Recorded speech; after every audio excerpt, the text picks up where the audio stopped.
वकील बहू। जनक पेशे से एक बहुत अच्छी वकील थी, लेकिन कहते हैं ना, बहू कितनी भी बड़ी तोप क्यों ना हो, सास के सामने तो भीगी बिल्ली ही होती है। अरे जनक, क्या बात है? आज रोटी नहीं मिली अभी तक। ये तेरा कोर्ट नहीं है जो आज फैसला ना हुआ तो कल की तारीख मिल जाए। रोटी तो रोज वक्त में चाहिए। हाँ। माँ जी, रोटी तो कब की बन गई। मैंने आपको कहा तो खाना खाने के लिए, आपने शायद सुना नहीं होगा। ओहो, जज नहीं हूं मैं तेरे कोर्ट की, सास हूँ सास। कोई दलील फालतू की मत देना यहाँ। बहुत जानती हूँ मैं इन वकीलों को। अपनी बात ऊपर रखने के लिए झूठ बोलने में जरा भी नहीं सोचते। तभी वहां जनक के ससुर आ जाते हैं।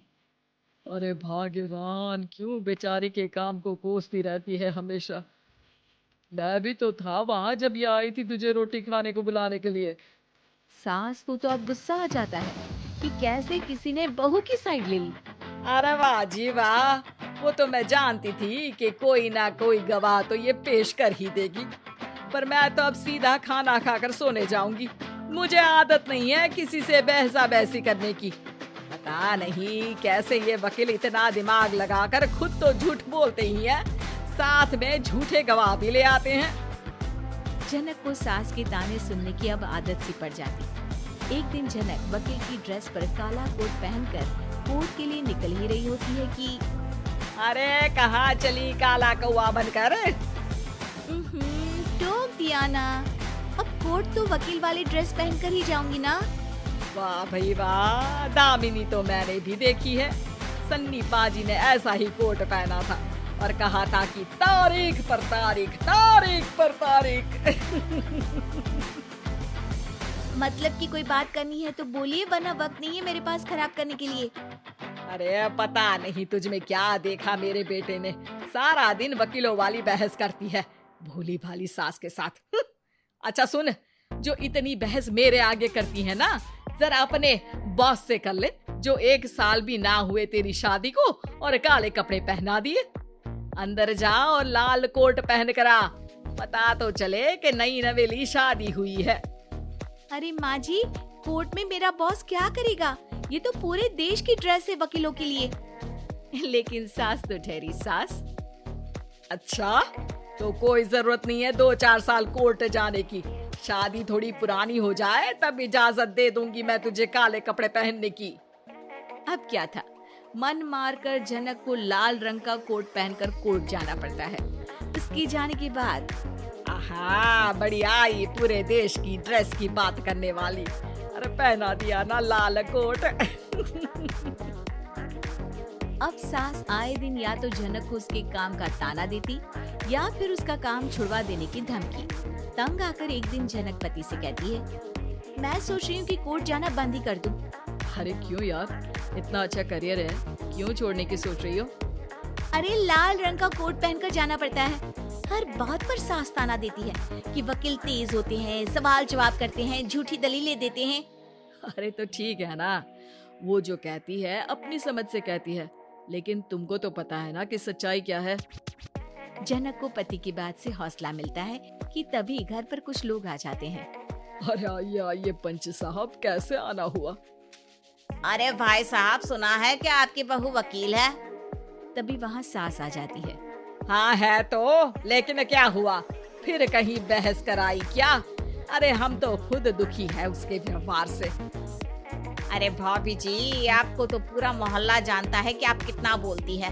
फिर हम यहाँ बहू रानी की कोई शिकायत नहीं, बल्कि अपनी परेशानी लेकर आए हैं। ससुर जी खुश हो जाते हैं। हाँ हाँ, मैं भी बहू को बुलाता हूँ। जनक वहाँ आती है, सबको नमस्ते करके बैठ जाती है। बहू रानी, हमारे गांव में बड़ी मुसीबत आ गई है। अब तो पूरे गांव की जिम्मेदारी मानो तुम्हारे कंधों पर है। अरे ना ना, इससे तो घर की जिम्मेदारी पूरी नहीं होती, ये गांव की जिम्मेदारी क्या लेगी?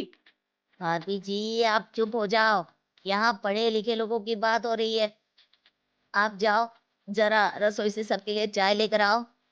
अब मैं कॉफी लूंगी। हाँ, वकील साहिबा के लिए कॉफी।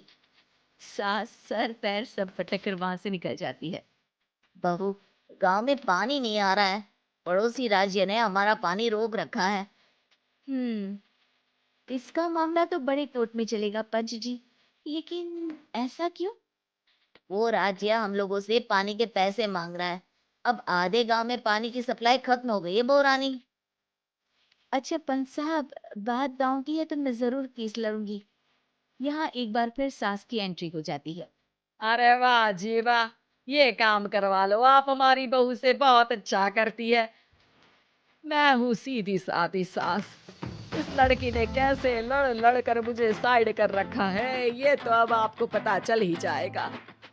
अरे भाभी जी, आपकी आवाज तो पूरे गांव को सुनाई पड़ती है जब आप बहू रानी को सुंदर वचन सुना रही होती हैं। अरे वकील बहू मिली है, फक्र करो फक्र। हाँ जी हाँ, सारी फकर तो हम लोग ही करें। खैर, अब जो केस लड़ेगी और पानी गांव में आ जाता है तो पंच साहब लिख कर देना होगा कि हैंड पाइप में सबसे पहले मेरी बाल्टी और घड़ा भरेगा।